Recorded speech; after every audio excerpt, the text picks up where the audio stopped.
সিগারেটের উৎকট গন্ধ আমার নাকে আসতেই আমি বুঝতে পারি আমার নতুন বাবা বাড়িতে ফিরেছেন। তিনি বাড়ি ফিরলে কিংবা বাড়িতে থাকলে আমি দরজা বন্ধ করে রাখি। আমি কোনোভাবেই চাই না আমাদের দেখা হোক। কেননা সামনাসামনি হতেই তিনি রক্ত জবার মতো লাল চোখে আমার দিকে এমনভাবে তাকায় যে সঙ্গে সঙ্গে আমার শরীর বরফের মতো ঠান্ডা হয়ে আসে। আমি আয়না। বাবা আমাকে আদর করে ডাকতো আনু। আমার বাবা কখনোই আতর বা অন্য কোনো সুগন্ধি ব্যবহার করতেন না। তবুও বাবার শরীর থেকে আমি সবসময় আতরের গন্ধ পেতাম। আমি বাবার বুকে নাক ডুবিয়ে দিয়ে বুক ভরে গন্ধ নিতাম। আমার কাণ্ড দেখে বাবা খিলখিলিয়ে হাসতেন। আমার বয়স যখন 6 বছর, তখন এক সড়ক দুর্ঘটনায় আমার ভালো বাবাটা মরে গেল। এরপর আমাকে নিয়ে মায়ের কেবল যুদ্ধ আর যুদ্ধ। সবশেষে মা আমাকে নিয়ে মামার বাড়িতে থিত হয়। মামারা মাকে বারংবার বিয়ের কথা বললেও প্রতিবারই মা সচেতনভাবে তা এড়িয়ে গেছেন।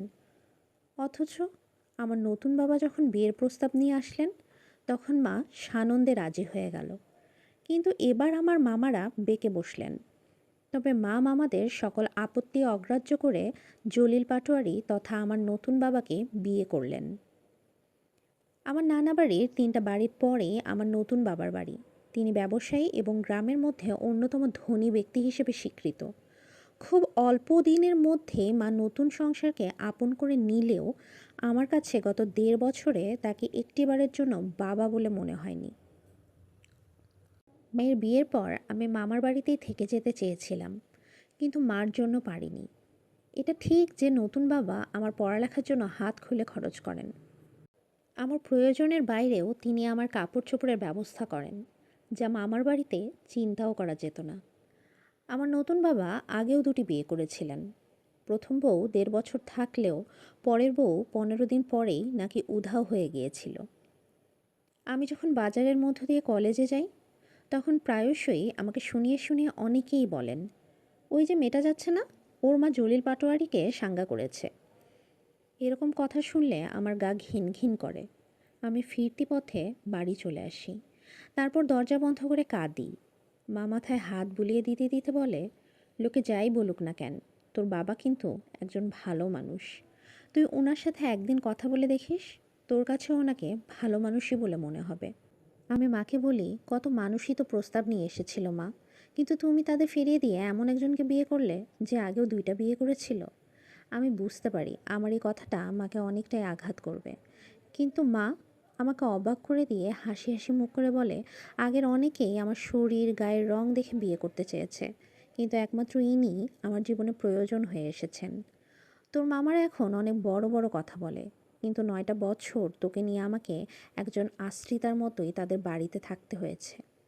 এটা যে একজন মায়ের জন্য কতটা কষ্টের তা তোকে বুঝিয়ে বলা যাবে না। মায়ের এমন কথা শুনে আমার রাগ, দুঃখ, কষ্টের পারদ আরও উপরে উঠে যায়। আমি এক প্রকার জোর করেই মাকে বের করে দিয়ে আবারও কাঁদি। কেঁদে কেঁদে বালিশ ভিজিয়ে তুলি। আমি তখন ইন্টারমিডিয়েট সেকেন্ড ইয়ারে পড়ি। প্রচুর পরিশ্রম করছি।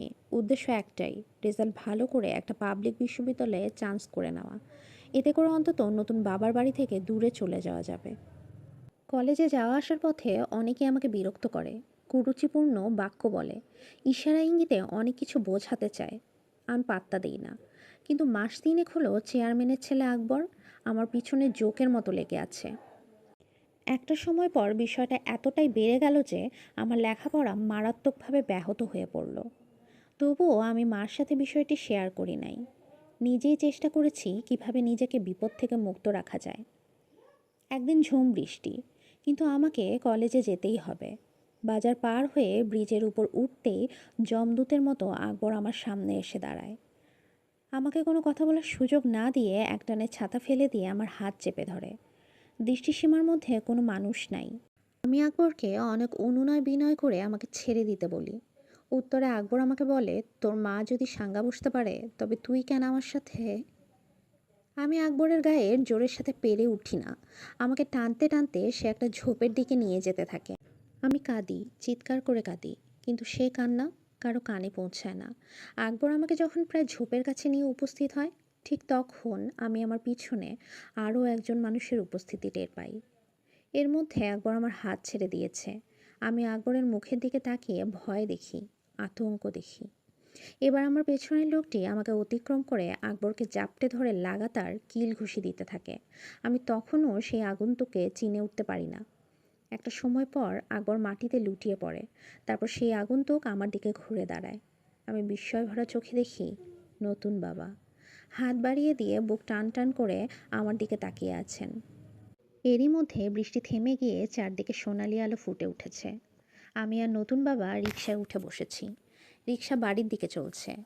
বাবা তখনও আমার বাম হাত শক্ত করে ধরে আছেন। বাবা ভুলেও আমার দিকে তাকায় না। আমি যতদূর সম্ভব বাবার শরীর ঘেঁষে বসে আছি।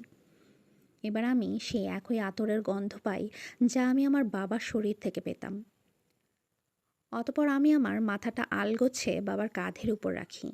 আতরের গন্ধে আমার বুকটা ভরে ওঠে। বাবা তার ডান হাত দিয়ে আমার মাথায় হাত বুলিয়ে দিতে দিতে বলেন, কোনোদিন ভয় পাবি না আনু, মনে করবি আমি সবসময় তোর সাথে ছায়ার মতো আছি। তারপর আমি কাঁদি। আজকে আমার কাঁদতে অনেক ভালো লাগছে।